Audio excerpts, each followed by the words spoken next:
ઓમ નમો ભગવતે વાસુદેવાય. જય શ્રી કૃષ્ણ વૈષ્ણવો, સ્વાગત છે તમારું કેટી કોમરેડ ચેનલમાં. પુષ્ટિ ભક્તોની વાર્તામાં આજે આપણે વાર્તા જોઈશું પાથોનો પ્રેમ અને કનૈયાની કૃપા. શ્રી ગોવર્ધન ધરે ગિરિરાજજીમાંથી પ્રગટ થઈને નિજજનોને કેવા અલૌકિક અનુભવો કરાવેલા તેના વિવિધ પ્રસંગો આપણને પ્રાપ્ત થાય છે. તેમાં આન્યોરની એક વ્રજવાસીની, પાથો એનું નામ અને જાતિ ગુજરની, એ શ્રી ગુસાઈજીની સેવક થયેલી. શ્રીજીના મંદિરમાં રોજ દર્શન કરવા પણ જાય. શ્રીજીમાં એને ઘણો પ્રેમ પ્રગટેલો. એને 2 પુત્રો હતા. તે ગાયો ચરાવવા રોજ વનમાં જાય. પાથો બપોરના સમયે એનું ભાતું આપવા એટલે કે છાક આપવા રોજ વનમાં જતી. એક દિવસની વાત છે. ઉષ્ણકાલના બપોરનો સમય હતો. બાળકનું રૂપ ધરીને શ્રીજી ખેલવા પધારેલા. ગિરિરાજજીની છાયામાં ગોવિંદકુંડ પાસે પોતે ઠાડા હતા અને જ્યાં શ્રીજી બાબા ઠાડા હતા ત્યાંથી જ પાથો પસાર થઈ. શ્રીજી બાવાને એણે ઓળખ્યા. શ્રીજી એની સાથે વાર્તાલાપ કરે છે. અલી પાથો, આ શું લઈને જાય છે? પાથોએ કહ્યું, બાવા, આ તો મારા દીકરાને આપવાનો દહીં ભાત છે. આ સાંભળી શ્રીજી બાવાએ મધુર વચનો ઉચ્ચાર્યા. પાથો, એ મને આપી દે ને, મને ભૂખ લાગી છે. ગરમી પણ ઘણી પડે છે. દહીં ભાતથી ઠંડક પણ થાય ને. પાથો બોલી, બાવા, પછી મારો દીકરો ભૂખ્યો રહે ને, એને ખેતરમાં કામ કરવાનું હોય. શ્રીજી બાવાએ કહ્યું, અરે, એને માટે ઘરેથી બીજું કાંઈ લઈ આવજે અને એને આપી આવજે. ઘર ક્યાં દૂર છે. શ્રીજીની સ્નેહાળ ભરી વાણી સાંભળી પાથો પ્રેમવશ બની ગઈ. એણે હાંડી ઉતારીને શ્રીજીની આગળ મૂકી. લ્યો બાવા, આરોગો, ધન્ય ભાગ્ય મારા. શ્રીજી એમાંથી મન ભરીને આરોગ્યા. ઘણી પ્રસન્નતા બતાવી. પછી આજ્ઞા કરી, પાથો, મને તારો દહીં ભાત બહુ જ ભાવે છે હો. હવે તું કોઈ વાર મંદિરમાં આવીને પણ મને દહીં ભાત જમાડી જજે. પાથો કહે છે, ભલે બાવા, જરૂર આવીશ. શ્રીજીએ પાથોના દહીં ભાતની વાત શ્રી ગુસાઈજીને પણ જણાવી. શ્રી ગુસાઈજીએ રૂપા પોરિયાને આજ્ઞા કરી દીધી કે પાથો ગુજરી જ્યારે પણ મંદિરમાં આવે ત્યારે તેને આવવા દેવી. શ્રીજી ભોગ આરોગતા હોય, બપોરના અનોસર થયેલા હોય કે ગમે તે સમય હોય, એને કદી અંદર જતા રોકવી નહીં. શ્રી ગુસાઈજીની આજ્ઞા મુજબ પોળિયો એ રીતે જ કરવા લાગ્યો. કોઈ વાર તો સાંજે શ્રી ગુસાઈજી ઉત્થાપન કરવા પધારે ત્યારે શ્રીજીની પાસે દહીં ભાત આરોગેલો થાળ પડ્યો હોય. શ્રી ગુસાઈજી પૂછે અને શ્રીજી કહી દે કે બપોરે મને ભૂખ લાગે છે અને ગરમી લાગે છે. પાથો આવીને મને જમાડી જાય છે. મને એના હાથનો દહીં ભાત બહુ ભાવે છે.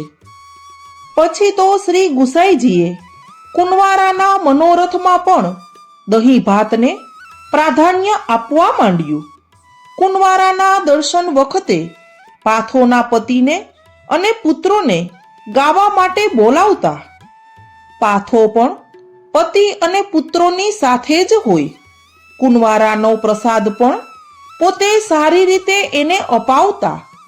શ્રીજીની કૃપા જાણીને શ્રી ગુસાઈજી પણ એના પર વિશેષ પ્રસન્ન રહેતા.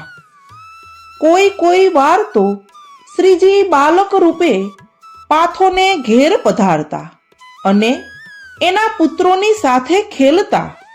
કૃષ્ણ અવતારમાં શ્રી ઠાકોરજી વ્રજવાસીઓની છાક આરોગતા, તેમ આ સમયે પણ માગીને આરોગવા લાગ્યા. ગ્વાલ બાલો સાથે ખેલતા તેમ અત્યારે પણ વ્રજવાસી બાળકો સાથે ખેલવા લાગ્યા. બપોરના અનોસરમાં મંદિરના સેવકોની સેવા ન હોય, પણ વ્રજ ભક્તોની સેવા અને અષ્ટસખાના લીલાનુભવો તો ચાલુ જ રહે છે. શ્રી વલ્લભના માર્ગમાં શ્રી ઠાકોરજીની અલૌકિક લીલાઓના દર્શન અનેક બળભાગી જીવોને શ્રી મહાપ્રભુજી શ્રી ગુસાઈજીના સમયમાં થયા છે અને અત્યારે પણ થાય જ છે. પ્રભુની લીલા નિત્ય છે. એની પ્રતીતિ જેના પર કૃપા થાય તેને થયા વિના રહેતી નથી.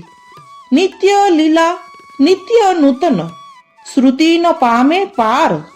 આપણો પુષ્ટિ માર્ગ જ એક એવો કૃપાપાત્ર માર્ગ છે કે જ્યાં ભગવાન ખુદ સામે ચાલીને ભક્તની પાસે આવે છે અને ભક્તએ બનાવેલી સામગ્રીઓ આરોગ્ય છે. પુષ્ટિ માર્ગીય વૈષ્ણવોનો એક બીજો પ્રસંગ જોઈએ. 84 વૈષ્ણવમાં જેની ગણના છે તે શ્રી ગોવિંદ દુબે, સાંચોરા બ્રાહ્મણ, કાશીમાં ગંગા તટે શ્રી મહાપ્રભુજીને શરણે આવ્યા. એમની ઈચ્છા ગ્રંથ ભણવાની હતી. શ્રી વલ્લભે ગીતાના એક શ્લોકનો અર્થ સમજાવ્યો અને આજ્ઞા કરી કે હવે આખી ગીતાનો પાઠ કરો. ભાવાર્થ મનમાંથી સ્ફુરિત થતો રહેશે.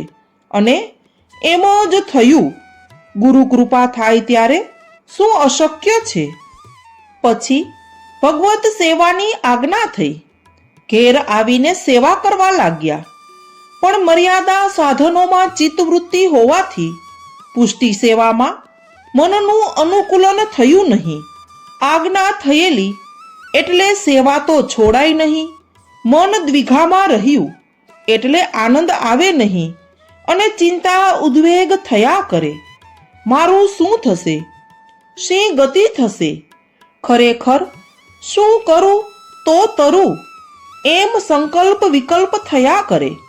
પોતાની મેળે મનનું સમાધાન સાધી શક્યા નહીં. ગુરુદેવને પત્ર લખ્યો, બધી વિનંતી કરી. શ્રી મહાપ્રભુજીએ જવાબમાં નવરત્નના 9 શ્લોક લખી મોકલ્યા. તેનો નિત્ય પાઠ કરવાની આજ્ઞા કરી. ગોવિંદ દુબેએ આજ્ઞાનું પાલન કર્યું. એ પાઠ દ્વારા ક્રમશઃ મનની ચિંતા, ઉદ્વેગ, દ્વિધા એ બધું જ દૂર થઈ ગયું. પછી સેવામાં મન લાગ્યું. મોટાઓની વાણીમાં પણ કેવું અલૌકિક સામર્થ્ય હોય છે તેની પ્રતીતિ કરાવતો આ પ્રસંગ છે. બધું કરવા છતાં આપણું મન જો અલૌકિક કાર્યોમાં ન લાગતું હોય, લૌકિક ચિંતા, ઉદ્વેગ એમાં નડતા હોય, તો એ નડતર દૂર કરવા આ નવરત્નનો પાઠ કરવો. શ્રી મહાપ્રભુજીએ ગોવિંદ દુબેના મિશથી આપણે માટે અમૂલ્ય ઉપદેશ પ્રગટ કર્યો છે. એક રત્ન હીરો પ્રાપ્ત થાય તો એ લૌકિક દારિદ્ર્ય મિટાવે છે, તો આ તો અલૌકિક નવરત્નોનો સમૂહ આપણા આત્માનું દારિદ્ર્ય કેમ ન મિટાવે? દારિદ્ર્ય દૂર થાય અને સમૃદ્ધિ પ્રાપ્ત થાય. કઈ સમૃદ્ધિ? આનંદ સમૃદ્ધિ.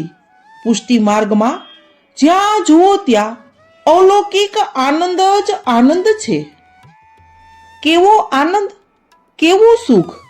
તો કે ભોગ રાગ શૃંગાર સહિત સેવા દર્શનનો આનંદ, સંગીત યુક્ત ભાવ ભર્યા ગુણગાનનો આનંદ, ભગવદ પ્રસાદના અધરામૃતા સ્વાદનું સુખ, ભગવદીયના સંગથી થતું સત્સંગનું સુખ. શુદ્ધ પુષ્ટિ ભક્તિમાં કલેશ કે નિરાનંદ નથી. કોઈ કષ્ટ સાધ્ય સાધનો કે દેહ દમનને સ્થાન નથી. વિરહ અને તાપ કલેશ એ જુદું તત્વ છે, ઉત્તમ છે. લીલાધામ ગોલોકમાં જે અલૌકિક આનંદ છે તેને જ શ્રી વલ્લભે આપણે માટે ભૂતલ પર પ્રગટ કર્યો છે. સ્વરૂપાનંદ અને લીલારસાનુભવ એ જીવનનો અનમોલ લાહવો છે, પુષ્ટિ ફલ છે. એને માટે તાપ કલેશ આવશ્યક છે, પણ ચિંતા કલેશ બાધક છે. પુષ્ટિ માર્ગનું સ્વરૂપ સમજાય નહીં. ચિત્ત વૃત્તિ અન્ય સાધનોમાં રહે તો સેવા કરવા છતાં ઉદ્વેગ રહે. લૌકિક ચિંતાઓ પણ બાધક થાય. એમાં માત્ર જપ પાઠથી લાભ થાય અને નવરત્નોના પદે પદના અર્થ ભાવ સમજાય, અંતરમાં ઉતરે તો તરત જ ચિંતા નિવૃત્તિ થાય. આમ 16 ગ્રંથના પાઠ લૌકિક બાધાઓ દૂર કરવા નહીં, પરંતુ અલૌકિકમાં આવતી અડચણો દૂર કરવા જ કરવા જોઈએ. તો વૈષ્ણવો, આપણો આ અલૌકિક સત્સંગ અહીં પૂર્ણ કરીએ. જો વિડીયો ગમ્યો હોય તો વિડીયોને લાઈક, શેર અને સબસ્ક્રાઇબ કરજો. બાજુમાં આપેલા બેલ આઇકન પર ક્લિક કરજો અને નીચે કમેન્ટ બોક્સમાં જય શ્રી કૃષ્ણ અવશ્ય લખજો. સર્વે વૈષ્ણવોને જય શ્રી કૃષ્ણ.